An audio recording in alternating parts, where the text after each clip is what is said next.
31 अक्टूबर 1984 ये वो तारीख है जिस दिन देश की पहली महिला प्रधानमंत्री श्रीमती इंदिरा गांधी जी की उनके ही अंगरक्षकों द्वारा गोली मारकर हत्या कर दी गई। क्या योग होते हैं किसी कुंडली में जो कि सडन डेथ को शो करते हैं, जो कि मर्डर को शो करते हैं, जो कि किसी षड्यंत्र के तहत हत्या को शो करते हैं। आज की इस वीडियो में ऐसे योगों पर बहुत ही डिटेल में चर्चा करने वाले हैं।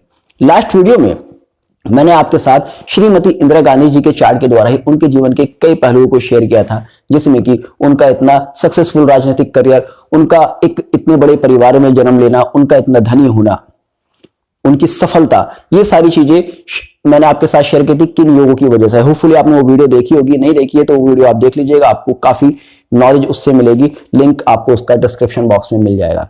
अभी बात करते हैं सडन डेथ के क्या योग होते हैं।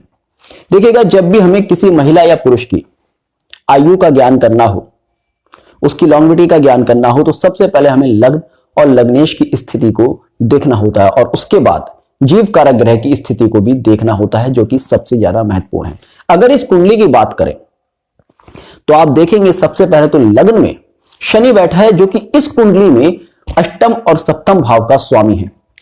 अष्टम और सप्तम भाव का स्वामी होकर शनि क्या दर्शाता है? सप्तम भाव ज्योतिष में मारक भाव कहा गया और अष्टम भाव मृत्यु का भाव कहा गया है। तो ऐसे में हम कह सकते हैं कि लग्न में मृत्यु का स्वामी, जो इस कुंडली का अष्टम भाव का स्वामी, वो सोम विराजमान है, जो कि अपने आप में लग्न के लिए एक बहुत ही अच्छी स्थिति नहीं कही जा सकती। अब उसके बाद हमें देखनी होगी लग्नेश की स्थिति।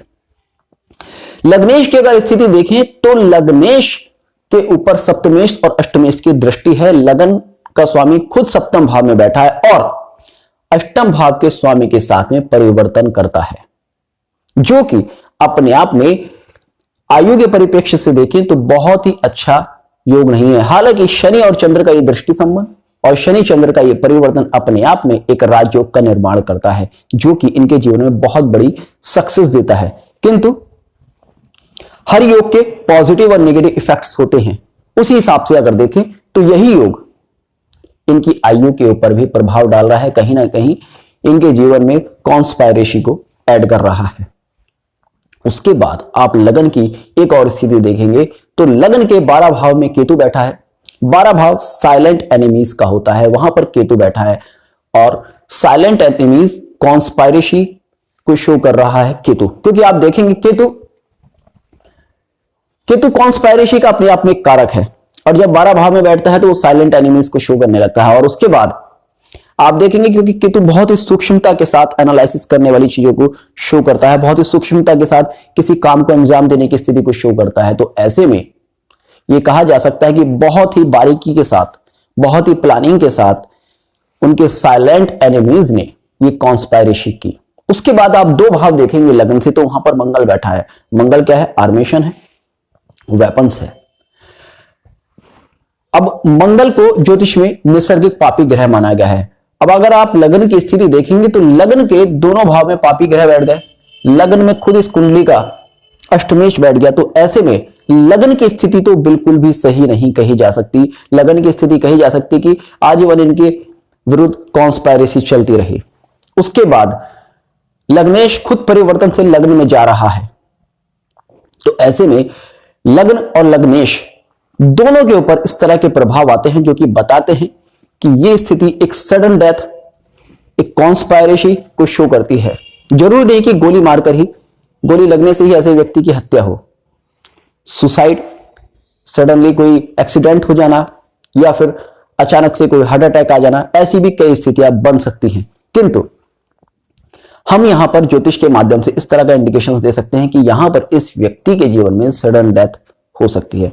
अब जैसे कि मैंने आपसे कहा कि हमें लग्न लग्नेश के अलावा जीव कारक ग्रह का एनालिसिस करना बहुत ही ज्यादा जरूरी है, क्योंकि जब तक जीव कारक ग्रह गुरु या शुक्र, मेल चार्ट में गुरु और फीमेल चार्ट में शुक्र, उस चीज को प्रॉमिस नहीं करेंगे, तब तक सटीकता के साथ नहीं कहा जा सकता कि यहां पर सडन डेथ के योग बनेंगे। अब आप देखेंगे इस कुंडली में जो शुक्र बैठा है वो 6ठे भाव में बैठा है, धनु राशि में बैठा है। 6ठा भाव कालपुरुष कुंडली का वो भाव जहां पर कन्या राशि आती है, जहां पर कि शुक्र नीच होता है। आप देखेंगे किसी भी फीमेल चार्ट में अगर शुक्र 6ठे भाव में बैठा है, राशि कोई सी भी हो, मैं कह रहा हूं मीन राशि है, चाहे तुला राशि है, चाहे वृषभ राशि हो, जहां पर कि शुक्र स्वराशि होता है या उच्च होता है, वहां पर भी अगर किसी फीमेल के चार्ट में शुक्र छठे भाव में बैठा है तो ऐसे में ऐसी लेडी की लाइफ में कहीं ना कुछ प्रॉब्लम्स रहती ही रहती हैं, चाहे वो फैमिली इश्यूज से रिलेटेड हो, चाहे वो हेल्थ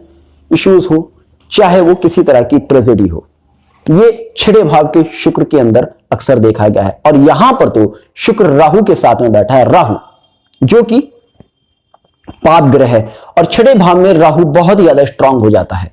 छठे भाव में शुक्र के साथ राहु बैठा है तो ऐसे में कहीं ना कहीं शुक्र के साथ किसी ना किसी मिसफॉर्च्यून को इंडिकेट करता है। और उसके बाद अगर आप देखेंगे तो इसी त्रिकोण में मंगल बैठा है। नाड़ी ज्योतिष के हिसाब से हम एनालिसिस कर रहे हैं तो मंगल क्योंकि त्रिकोण में बैठा है तो मंगल को हम युति की तरह ही मानेंगे। तो योग बनता है शुक्र, मंगल और राहु। और अगर आप यहां राशियां देखेंगे, अगर आप यहां पर राशियां देखेंगे तो आप देखेंगे ये अग्नि तत्व की राशि है। मंगल सिंह राशि में बैठा है, शुक्र धनु राशि में बैठा है, दोनों ही अग्नि तत्व की राशि है। और मंगल खुद अग्नि तत्व ग्रह है तो ऐसे में किसी फायर एक्सीडेंट को शो करते हैं। और राहु के प्रभाव में जब मंगल अग्नि तत्व राशियों में आता है तो वो अपने आप में इस तरह की स्थितियों का बहुत ज्यादा निर्माण करता है, स्पेशली अब 6, 8 और 12 भाव से संबंध बनाता है। तो ये अपने आप में एक योग दर्शाता है कि यहां पर इस लेडी के साथ कोई सडनली फायर एक्सीडेंट हो सकता है।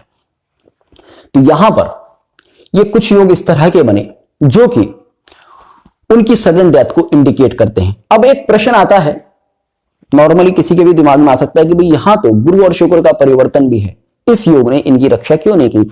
शुक्र तो खुद से इस योग से निकल जाता है, बिल्कुल निकल जाता है। मगर आप देखेंगे जब शुक्र परिवर्तन करता है तो शुक्र के 2 भाव में केतु आ जाता है और वही 12 भाव से आ जाता है।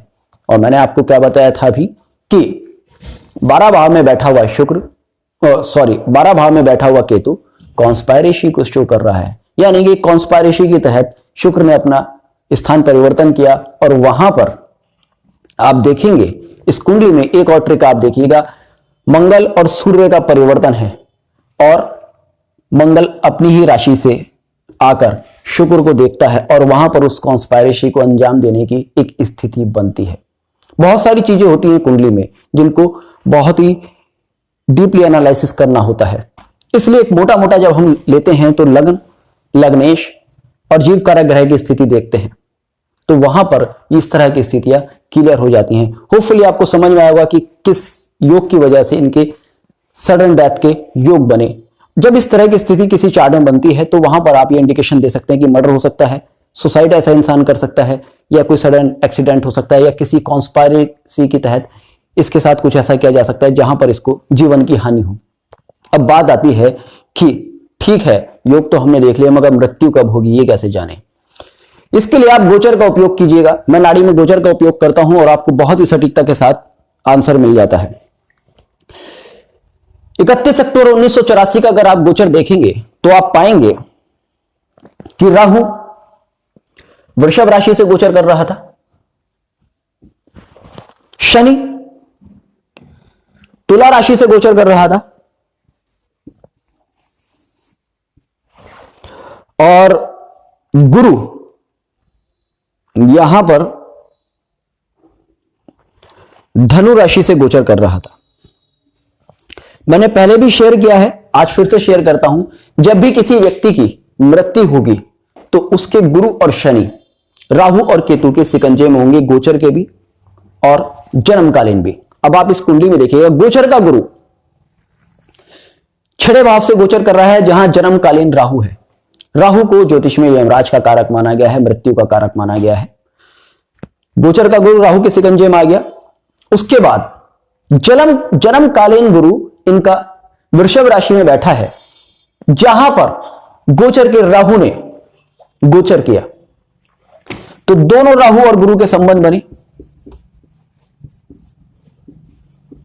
क्योंकि गुरु नैसर्गिक जीव कारक है, वो प्राण शक्ति है जो कि हमारे शरीर में प्रभावित होती है। जब वो राहु के प्रभाव में आएगी तो कहीं ना कहीं इंडिकेशन जाते हैं कि प्राण शक्ति से अलग होने का समय आ गया है, ये जीवन शक्ति हो गई। अब उसके बाद आयु कारक ग्रह है शनि।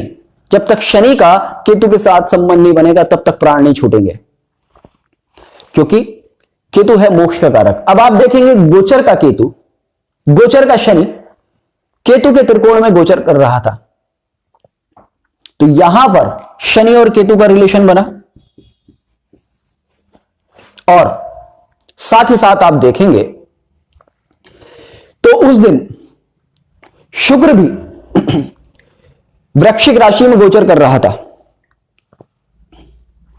शुक्र वृश्चिक राशि में गोचर करने से यहां पर ये परिवर्तन एक्टिव हुआ मंगल और सूर्य का, और जिसने ये सारी की सारी स्थितियों का निर्माण किया। ये थोड़ा सा टिपिकल है, जब आप प्रैक्टिस करेंगे तो ये सब चीजें आसान लगने लगती हैं। अगर आप इस वीडियो को 2-3 बार देखेंगे, समझेंगे, तो आपको समझ में आएगा, या आपके पास अगर थोड़ी बेसिक नॉलेज होगी नाड़ी ज्योतिष की, तो आपको समझ में आएगा किस तरह से डेथ को निकालते हैं, डेथ की टाइमिंग निकालते हैं। इसके रिलेटेड और भी कई वीडियोस आने वाले टाइम में मैं आपके साथ शेयर करूंगा, और इस वीडियो में,